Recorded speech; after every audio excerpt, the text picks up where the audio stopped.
Right here on Wdcx 99.5 FM in Southern Ontario, Western New York, and beyond. Shawn, former Mr. Ontario.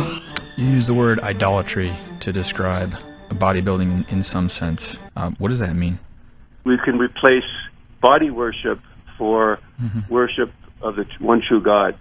You know, when you make health and fitness or bodybuilding your main focus, it could slowly turn into an idol. And I found that was the case in my life. I used to buy bodybuilding magazines, probably spent more time reading bodybuilding magazines and workout routines than studying, you know, for my classes. Bob Paris, Tom Platz, Shawn Maves, Haney, all those guys in the magazines, and that's what kind of inspired me. And I had this dream in my head that somehow I'd become a national bodybuilding champion, get my pro card, and move to California, but it doesn't really work that way.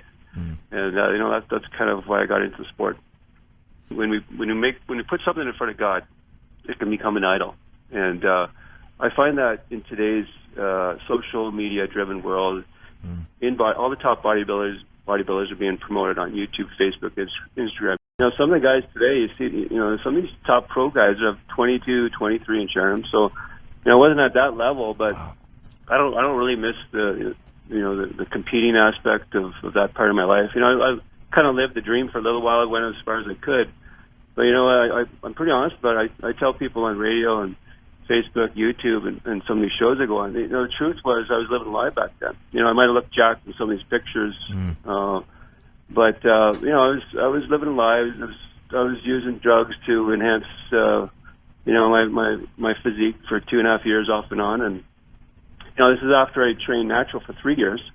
You know, I was in the gym 6 times a week, and that's what it takes. Pope Francis once said that idols demand blood and sacrifice. You know, that says a lot. You know, idolatry actually deprives us of life and love in exchange for slavery to unfulfilled dreams. You know, it's another quote by Pope Francis. And man, like, he says a lot there, doesn't he? I mean, he basically nailed me, right? When he said that, I read that a little while ago on the web, and I thought, wow, that's exactly what it was. I was exchanging life and love of people around me for a dream that never would actually be fulfilled in this life.